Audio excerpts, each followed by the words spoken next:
तो कात्यायनी की कृपा से कृष्ण वहां पधार गए।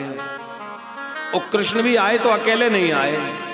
आप प्रकरण को पूरा पढ़िए भागवत जी में। हमारे वैदिक विद्वान आचार्य लोग पूरा भागवत जी का पाठ कर रहे हैं, सुंदर पोथी पाठ चल रहा है, लेकर के इनसे पढ़िए, समझिए। उसमें स्पष्ट लिखा है ठाकुर जी अपने ग्वाल मंडली के साथ वहां पधारे। अब वो सखा भी सब छोटे छोटे सखा हैं, और ठाकुर जी वस्त्र लेकर के ऊपर चढ़ गए। उन सब से कहा कि यदि तुम्हें अपने वस्त्र चाहिए तो पहले भगवान सूर्य नारायण के वंदन करो, प्रणाम करो। उसका भाव भी यह था, श्री कृष्ण ने विचार किया कि ये मेरी शरणागत हैं, और शरणागत से होने वाला अपराध जो है वो मेरा ही अपराध है। सेवक अपराध करे तो स्वामी का ही माना जाएगा। आपके घर का पालतू कुत्ता किसी दूसरे पड़ोसी को काट ले तो केस कुत्ते पे चलेगा कि आप पे है? भाई आपका है। तो गोपियां तो सर्वतो भावेन कृष्ण की हो चुकी हैं, पूरा समर्पण कर चुकी हैं, अब वो कृष्ण की हैं। तो उन्होंने विचार किया श्री कृष्ण ने कि इनसे जो अपराध हो रहा है वो मेरा ही अपराध है, क्योंकि ये तो मेरी शरणागत है। अब अपराध होगा ये उचित नहीं है। क्षमा मांगने के लिए कहा। अपराध करने वाला चाहे जितने बड़े पद पर हो, बड़े स्थान पर हो, लेकिन उसको क्षमा मांगने में संकोच नहीं करना चाहिए, क्योंकि अपराध हुआ है तो क्षमा मांगना चाहिए। तो कहा कि अरे ब्रजवामाओ, अरे ब्रज कुमारियों, भगवान सूर्य नारायण को वंदन करके क्षमा मांगो। गोपियों ने क्षमा याचना की, भगवान ने उनके वस्त्र लौटा दिए। तो इसमें कहीं भी किसी भी प्रकार की वासना की गंध आ ही नहीं सकती। आप प्रकरण को समझिए। अच्छा, वस्त्र मांगती हुई गोपियां क्या कह रही हैं? तस्माद कि श्याम सुंदर ते दास्या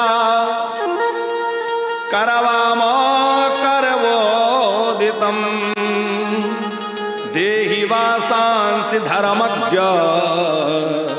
नो चेद्यराज्ञे ब्रुवामहे। श्याम सुंदर ते दास्या, हे श्याम सुंदर, हम आपकी दासी हैं, आप हमारे ऊपर कृपा कीजिए। एक संत बड़ा प्यारा भाव इस श्लोक का दे रहे थे, बोले गोपियां 4 प्रकार की हैं। कुछ दास रस की उपासक हैं, तो वो कह रही हैं श्याम सुंदर ते दास्या, हम आपकी दासी हैं, हमें अपने वस्त्र लौटा दीजिए। अथवा कुछ लोग कहते हैं कि 4 वर्ण की गोपियां थी, ब्राह्मण क्षत्रिय वैश्य शूद्र। तो जो चतुर्थ वर्ण की गोपियां हैं वो कह रही हैं ते दास्या, हम आपकी दासी हैं। और जो ब्राह्मण है वो क्या कह रही? देहि वासांसि धर्मज्ञ, हे धर्मज्ञ, आप तो धर्मात्मा हो, हमारे वस्त्र दे दो। भाई ब्राह्मण धर्म की दुहाई देगा, धर्म की बात करेगा, तो आप धर्मज्ञ हो, हमें अपने वस्त्र लौटा दो।